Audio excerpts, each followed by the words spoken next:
Hey, everybody. Welcome to the back room. I'm Andy Ostroy. Very excited about today's guest, Andrew Yang.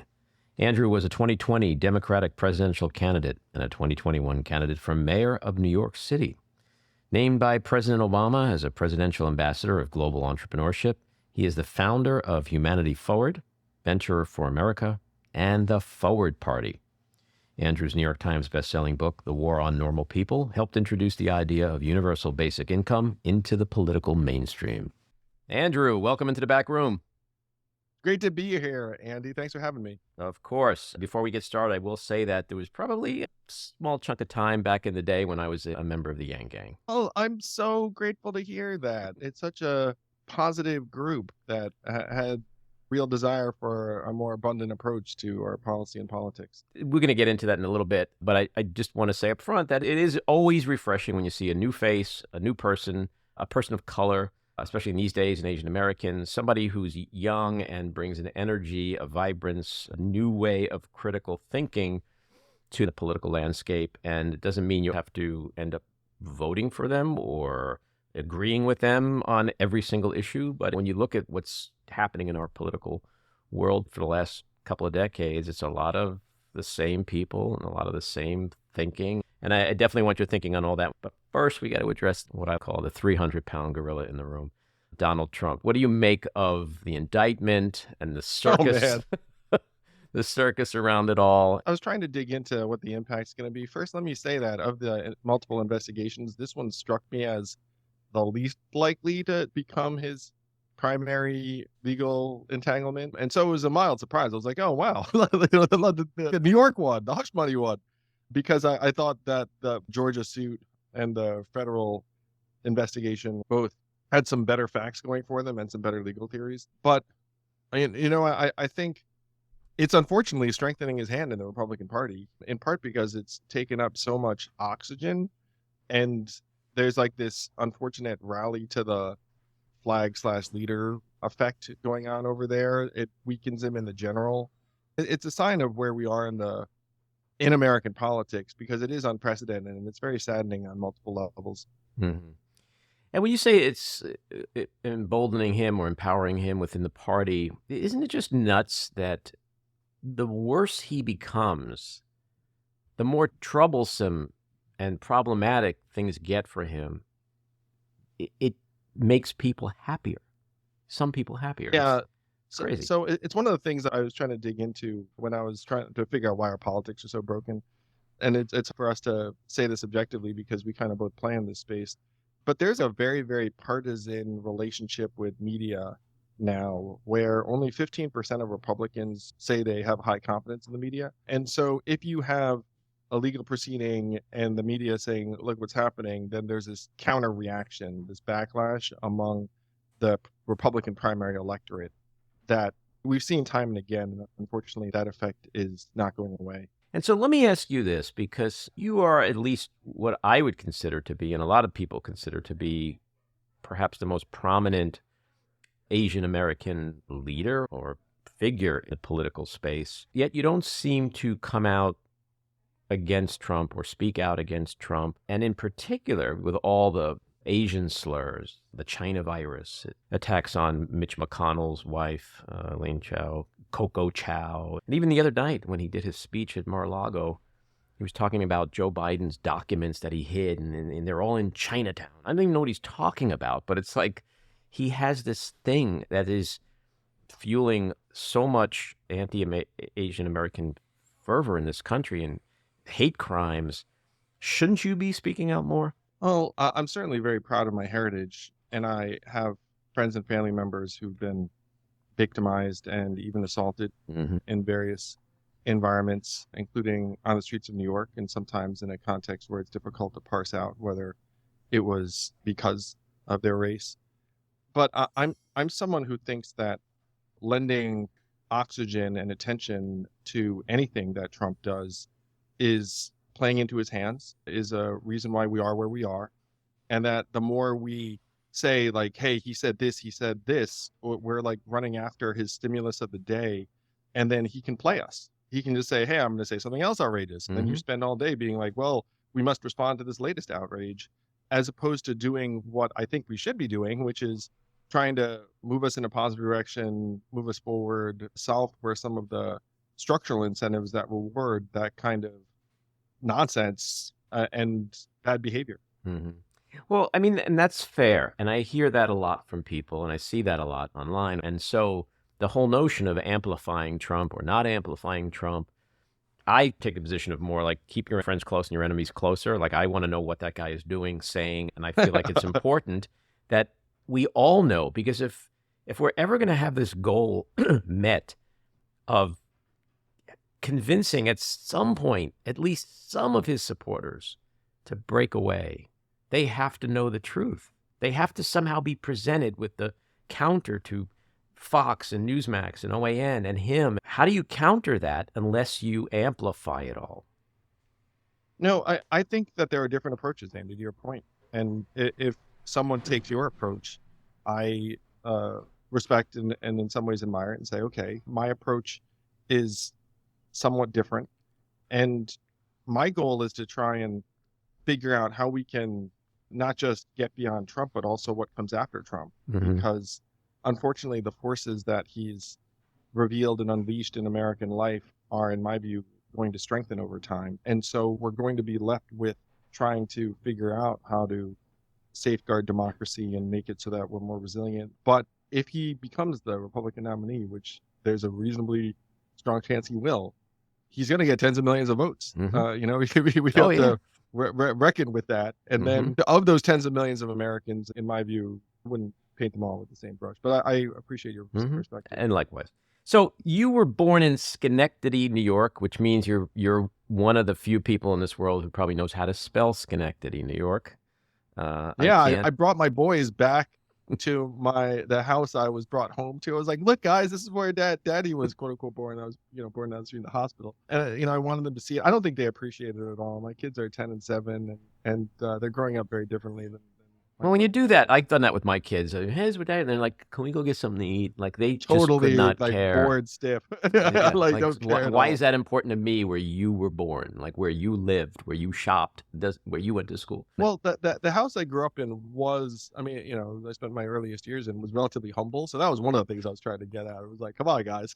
Well, you grew up Anyway, in Summers, yeah, and your parents emigrated from Taiwan in the 60s, and they were pretty smart people and accomplished, right? They were... they were geeks for sure. Mhm. I mean, my dad has a PhD in physics, so I didn't mean to suggest that we were somehow hardscrabble. I mean, we grew up very middle class. My parents met at Berkeley for graduate school. And then I read that you were bullied in school. Oh yeah, I was one of the only Asian kids in my upstate New York town, and so I got called all sorts of epithets. And then I had a real chip on my shoulder as a result. So I went to the gym and studied martial arts. That was like my response to it. Not a bad response to bullying, I got to say. Turn the other cheek, right? And then there's martial arts.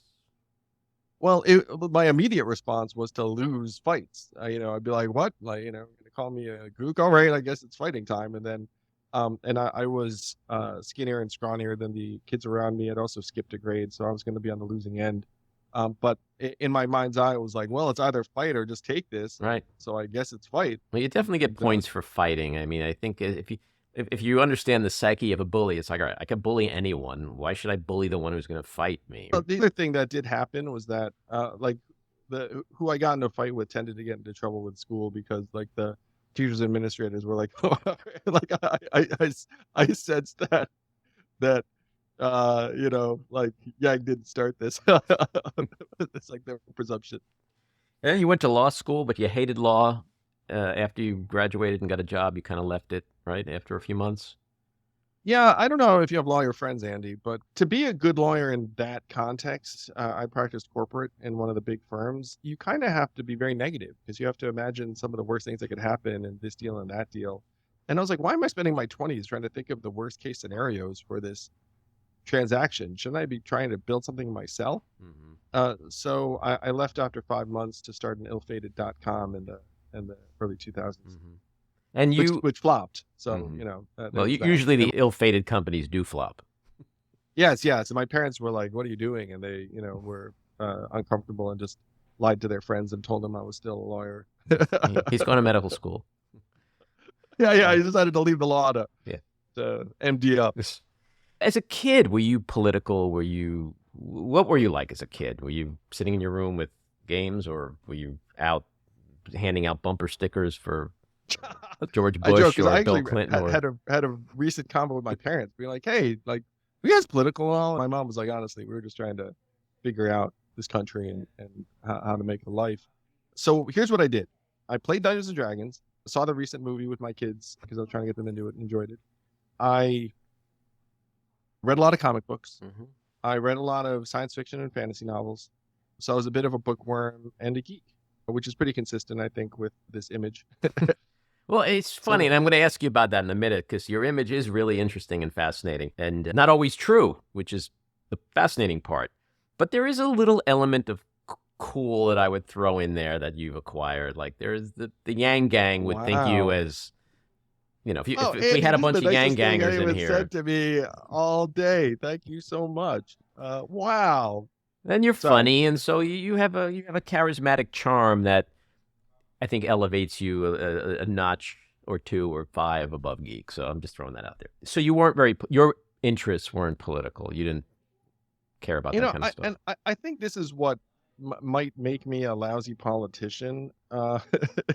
Is that, like, I think as a kid, I had this sense of wanting things to be better for people, or just like working better. And even when I ran for president in 2020, the basis of my campaign was this idea of universal basic income, which I thought would help our society work better. So I was not someone who was super into politics as a kid. I was into like fantasy novels and science fiction. And if you look at the vision of the future, one of the things I was running on, which by the way, now is definitely coming to pass with ChatGPT 4 and the rest of it. I said, look, we're going to trend towards either Star Trek or Mad Max. like it's either going to be abundance or scarcity. And because I'd read a lot of science fiction and fantasy, I was interested in a better version of society, let's put it that way. I mean, look, well, let's talk about your public perception, because it is really interesting, and people seem to either love you or not love you. And I'm being kind when I say the opposite of love. Yeah, I mean, there's other words I could use that might be much simpler, but I'm going to try to be kinder. But you are a lightning rod. People love you because you're different, because you're not the typical politician, because you're not white. But then there's people that don't like you, probably for all the same reasons. Like, they don't want to change what they have. They don't want a young-ish Asian American guy. They don't want anything new. And so that scares a lot of people. This reminds me of a conversation that I had on the presidential with my team. So we'd raised tens of millions of dollars from hundreds of thousands of Americans. So there were professional consultants around with numbers and polling. And they would say, okay, Andrew, here's the deal. People like you, think you have good values, think you have a sense of the problem, think you care about that. And you're number one among all candidates for who they want to have a beer with. So your foundations are actually very, very strong. But they will not put you first because of two threshold questions that they don't like you on. One, have the right experience to be president, and two, can defeat Donald Trump.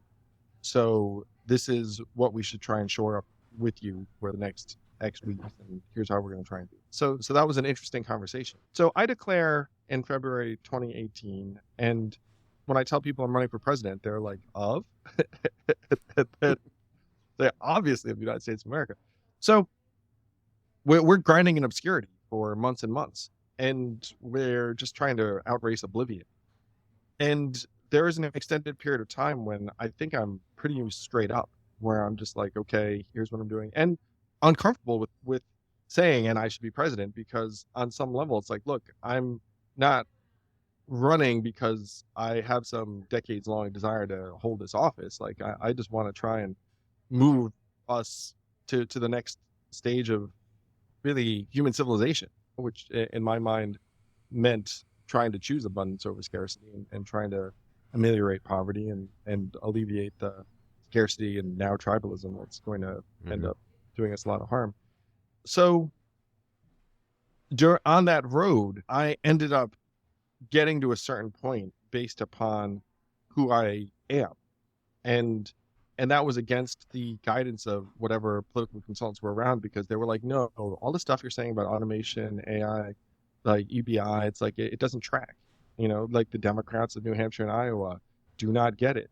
And, like, here's what you should be saying. And I was like, well, if I say what you say I should be saying, I'm literally just going to sound like every other freaking Democratic candidate on the stump. Right. And they were like, yeah. And did you notice that they actually get applause and you don't?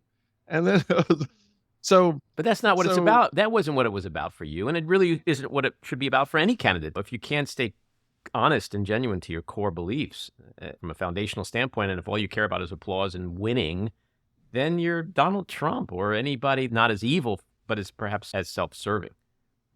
Or maybe more effective than I was, Andy, because to your point, like a lot of the folks we're describing who are a little bit more generally appealing and don't have, let's say, a signature policy that would actually change things a whole lot, they win, because right now we have a system that will reward certain types of communication and candidates and behaviors and less so others.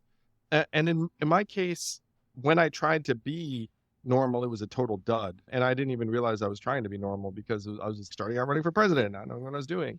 And then when I leaned into my actual thoughts and qualities more, we ended up being able to compete, not win, but compete. And then you get to that point. And I think that's one reason why this lightning rod you're describing is that some people might see or hear me and say like, oh, this guy reminds me of people I know and work with. He just seems like a person who's like running for office and like not one of the cookie cutter politicians. I like that. And then other people might find it super irritating or offensive that someone who hasn't served in public office for X years was running for very significant seats, or is not treating everything with deathly seriousness all the time. You also have this perception of being this Silicon Valley candidate, the savvy tech billionaire, a serial entrepreneur. And I don't think any of this is your doing, because I couldn't find much of anything of you promoting yourself that way. But there's been this image of you that you are this guy, and Forbes, wrote their story, and they basically said you have an average Joe's investment portfolio. Like, your net worth is maybe $1 million plus or something like that. So there's nothing wrong with you not being a billionaire or not having a billionaire's portfolio. But how do you think you got that perception? What makes people think that you're something like this Elon Musk-like figure that you're really not? I think that there are a couple of reasons why. And I remember also having a conversation with my team about this. So I got introduced, one of my first events in Iowa, I was introduced as California tech entrepreneur, Andrew Yang. And I was like, not from California. And my last number of years have been spent running essentially like an economic development nonprofit. But they see Asian guy running for president, and they just thought, well, let's go with an image that resonates and is familiar. And I said to my team, like, I'm fine with it, because to your point, did we ever put that out there? No. And also, did my team actively try and fight it? Yes. They would like complain to reporters. They'd be like, hey, what is this entire California tech zillionaire thing? And I told a joke about it at an event where I said my wife was like, where the heck is this $1 billion they keep talking about? To me, it's racism. They see an Asian guy who's smart, and they got to assume that, like in his past life, he made billions of dollars. I mean, you've had failures in business. It's not like you are a savvy tech billionaire or a Silicon Valley entrepreneur. You've tried businesses, had businesses, failed businesses, had some success with another business, the prep company. It's just fascinating to me that you have this perception of being someone that you're not. Well, thank you for that, Andy. I appreciate it. It is nice to be seen as a human being. But the second big part of it was that I was running on these ideas of AI and automation and universal basic income, and that just struck people as very, very Silicon Valley-ish. When you were talking about people upset or offended that you would run without experience, I mean, look at Zelensky. He should end that conversation forever, right? Because here's a guy who not only didn't have political experience, but he was a comedian who was playing the president of Ukraine. And he's going to go down in history as one of the best ever. In this country, we have this perception that you have to be waiting in that cesspool for years in order to lead the cesspool. That message does click with people. I mean, I ran into that all over the country. We need people who are not involved in politics, in my opinion. I think George Clooney would be an amazing president. You're not the first person who's told me. I was talking to someone in Hollywood. I said, hey, who do you think should run out of the folks you know? And then no hesitation, person's like, Clooney. Yeah, I mean, but there's a million people like that. There's a million people who have no experience, but they have all the experience that they actually need, right? They have intelligence, they have empathy, they have intellectual curiosity. Unfortunately, if you line up the 100 people that you might want to run for office from outside of politics, and by the way, I talked to some of them, I'm like, hey, you want to consider throwing your hat in the ring. A lot of them now are very much turned off because of the nature of the political environment, where they say, look, if I do this, it's going to make 50% of people hate me immediately, and all of my dirty laundry is going to get aired out, and all this stuff that's going to make this a very unappealing choice. And so I think, unfortunately, we're going to lose out on a lot of the people that you're describing. You mentioned UBI before, Universal Basic Income, which is not only done in some places in the world, but it's also being done in a lot of pilot programs here in the country. Your plan in particular, which was to give people $1,000 a month, regardless of whether they were Michael Bloomberg or the janitor. Some estimates were that it was going to cost shy of $3 trillion. In concept, there's nothing wrong with it. And it's actually, I think, a good program, because we know that our government gives handouts to very wealthy people all the time in the form of loopholes. So we should level the playing field. The low-income worker or middle class should get the same benefits from our government. But why do you think there was so much criticism about your plan in particular, in terms of why it won't work? It's too expensive. It's this, blah, blah, blah. Well, it's interesting because after COVID got started, I got dozens of phone calls, people saying, how does it feel to see a version of your plan get rolled out in the way that it was? And what most people don't realize is that the stimulus checks that we received were a very small fraction of the monies that were spent on the COVID bill. So the total COVID rescue packages came to something like $5 trillion. And if you do the math on that, if you have 330 million people, let's say, you're looking at spending $15,000 a head or so, which is what we did.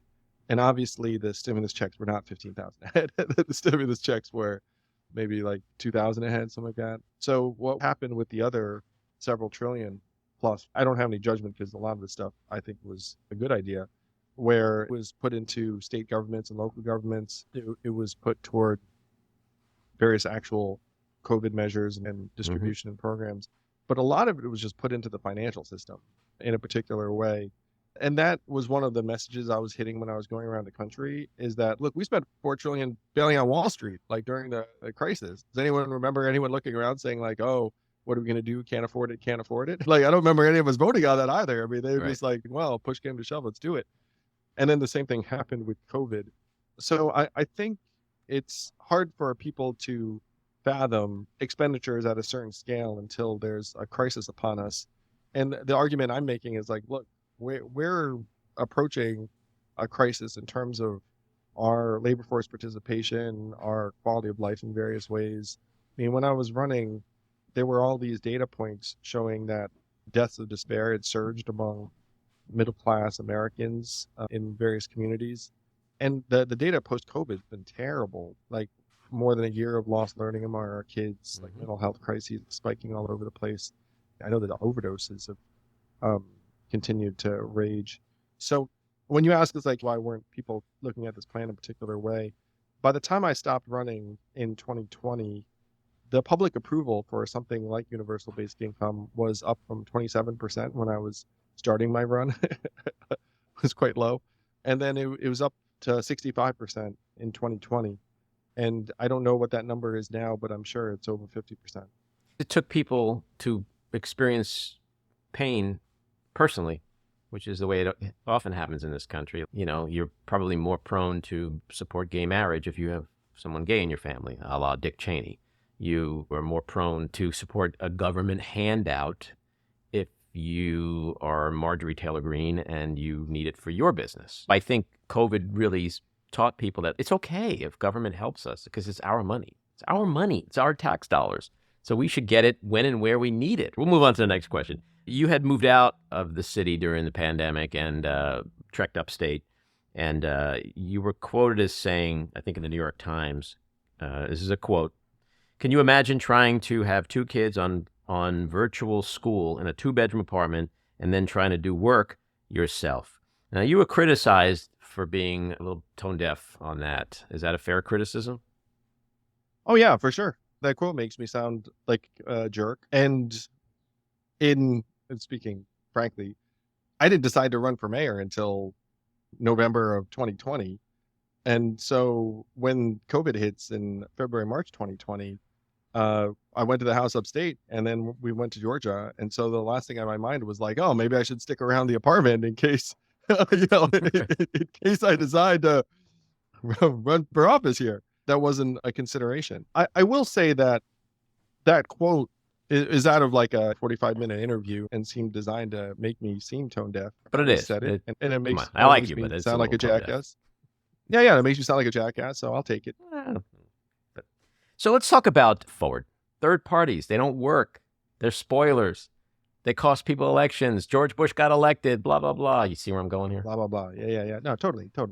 Good imitation, Andy. I spent 2020 in lockdown, but also trying to figure out why I still felt so despondent about the direction of American politics. And I'd come off the presidential trail, probably overachieved by any standard measurement. So it's like, oh, I should feel pretty good, right? But instead I felt awful. And so I was trying to dig into like why I feel awful. Even now, as we're having this conversation, a couple of years later, it's like, why do all of us feel kind of awful about the direction of American politics? Right now, 22% of Americans are happy with Congress, but the re-election rate for individual members is 94%. And so you're like, well, how the heck is that possible?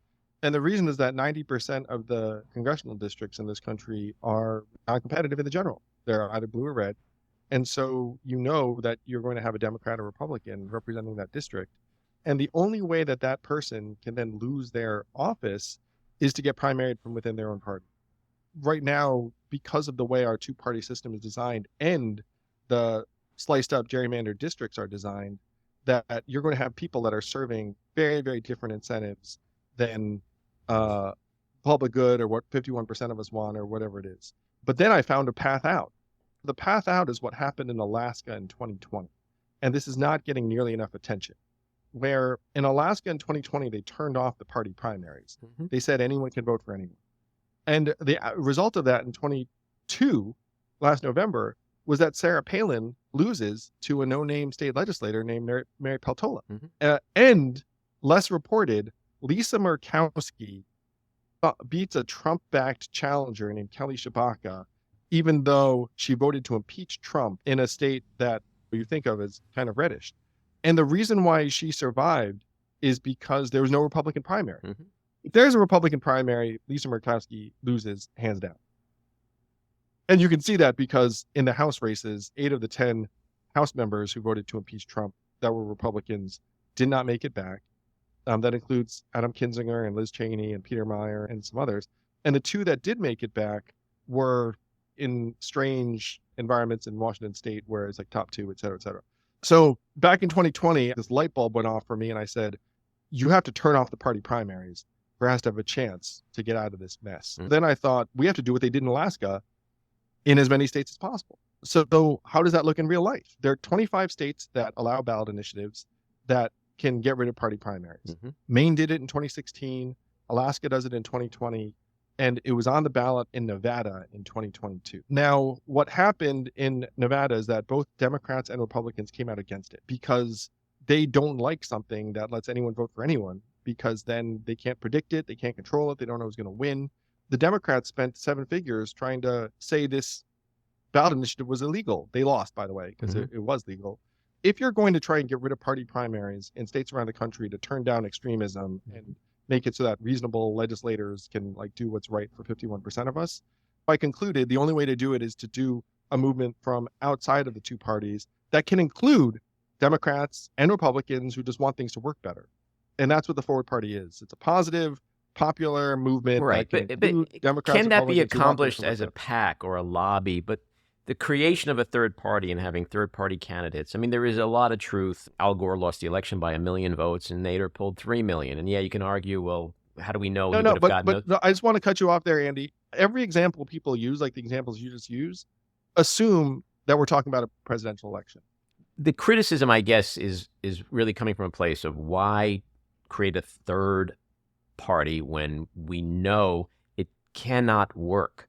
Why does Forward need to be a third party putting up candidates instead of a super PAC that raises money, lobbies, works within the system, within the two parties? No. So I'd love to break down the mechanics in a particular way. So 25 states are legislative states where you don't have ballot initiatives. New York, legislative.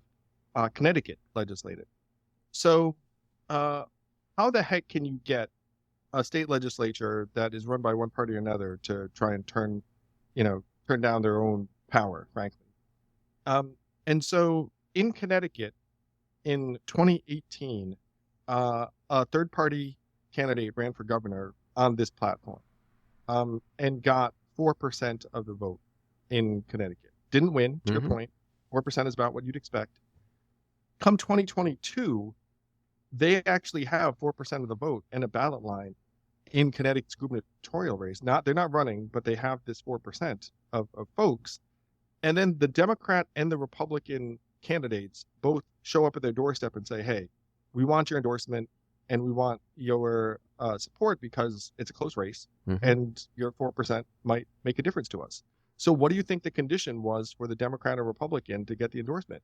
You have to be for ranked choice voting and turning down the party primaries. So then both the Democratic and the Republican gubernatorial candidate endorsed ranked choice voting. You know why?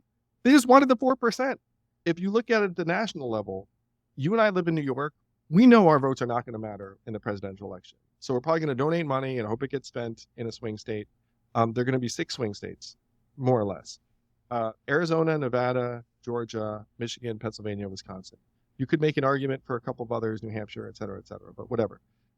So then those 6 states are going to get inundated with various advertisements and people showing up out of state and be like, oh, vote for my person, vote for my person. Now, if you take a step back, you're like, wait, why is it that 44 states don't matter in a national election? But let's leave that aside for a second. If you were to get together a group of independent voters in those 6 states and they say, look, guys, like, we'll go your way if you try and actually cure some of these terrible incentives, would the parties then maybe listen to it? Maybe. So you have to play politics to actually get things done in a place like Connecticut, like maybe at a national level. Like if you do these other things, you're just going to be blowing a gentle breeze on people who are very, very strong incentives to stay in place. Look, it's a noble thing you're doing because I think your intention is in the right place. I think the criticism and my own personal perspective is that, especially today when the stakes are so freaking high, I don't know what Forward's plan is in the presidential election, but if it's going to end up in some way serving as a spoiler in the same way Nader did, that is not going to serve what the mission of Forward is. And it's certainly not going to make a lot of people happy. Andy, and what I would say to folks is like, look, if you see that we are doing that in that race, then feel free to be like, hey, guys, I totally disagree with that approach. But then, given the stakes, that's often going to be too late. But that's where everyone's now is the time to really question what the motives are and what the stated purpose is. But that's part of it. Is that like that is a hypothetical that's like X decisions away, and like there's a lot of stuff to do in like the other 500,000. Yeah, I get that. But with all due respect, when the democracy is on the precipice of failure because of the landscape we're in with Trump and Trumpism and the Republican Party and the fealty that comes from, I mean, you see what Lindsey Graham, I mean, he was one of the good guys a few years ago. It's hard to say, let's wait and see what happens. Because they're working right now to destroy America. We can't wait to see if something like Forward or something else comes along that does put us at more risk of seeing our democracy fail. And we came close to that. So the folks associated with Forward are behind not having Sarah Palin on the national radar and being a member of Congress, and instead you have Mary Peltola.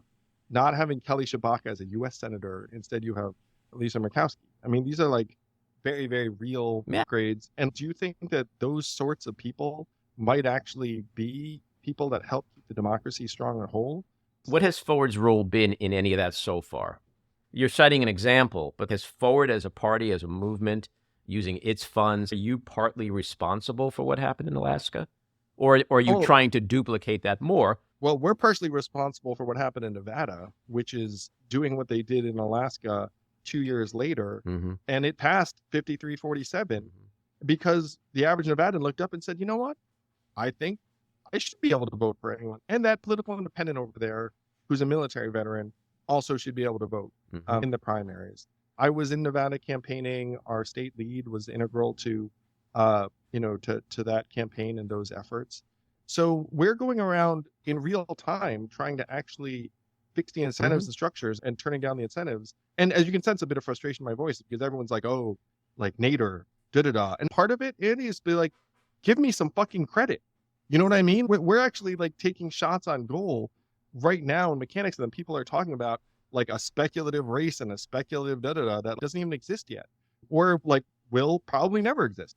But the thing that I will say that's even more pressing and important to your point, which is you think democracy's on the edge. I agree. I think we're on the precipice of some very bad things happening. I agree.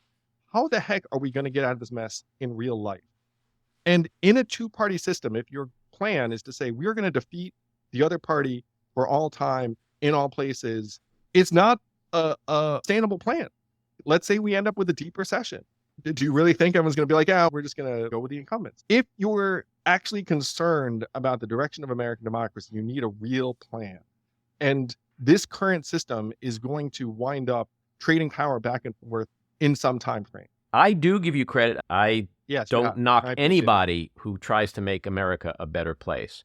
But I got to be honest with you, when I hear you say, give me some fucking credit, I mean, that kind of shit is what makes people a little nervous about you. And might answer my earlier question of why do they either love you or not love you? Because that kind of smacks a little bit of like you and it's self-serving. And I don't believe that's what you meant. Like, give me some credit not to do destructive things. Look, you know better than I do because you ran for president. So you know that everything you say, people are going to hang on, especially if it feeds a narrative. You can imagine that for me, how many times have I been asked a question about like Nader, spoiler, blah, blah, blah. If you want to put a number on it, you know. But you're in the kitchen. I mean, with all due respect, you're in the kitchen. But it's going to be hot. Have I raised my hand and said, hey, guys, like, like running for president in 2024? I have not. And so when people, and by the way, do I have people breathing in my ear every day saying you should run for president in 2024? Yes, I do. So when people come to me and say like, oh, like blah, blah, blah, da, da, da, da, it's like, give me some credit in that. I'm a sane, well-intended human, and I'm going to try and help move the country in a good direction. I'm not some egocentric lunatic where it's like, I just like seeing my name on posters again. Like, let's run it back. No, look, what you do, what anybody does in politics and in Washington is a thankless job. I definitely appreciate it because politics is a dirty business and you have to be willing to play in that mud, and you've done that. But like I said, the stakes are high right now and people get a little nervous. But Andrew, I want to thank you for your time. You're an interesting guy. You're a smart guy. You're certainly, as an Asian American or as an American, you have an important voice in the dialogue right now, and you're doing some interesting things or trying to do interesting things. So I do hope you'd come back and we can get into some other things. I do think you bring some fresh perspective and good intention to the table. And both of those are not in abundance today in Washington. So, well, thank you, Andy. Again, I'll take it. That and being cool. Have a great one. You too. Say hey to the team for me. Take care. That's episode 61. If you like what you've been hearing, and even if you don't, let us know. We appreciate the feedback. You can leave us a message at 845-307-7446. Email us at backroomandy@gmail.com or tweet to me at Andy Ostroy. And when you listen, please take a quick moment to rate and review. It's very helpful.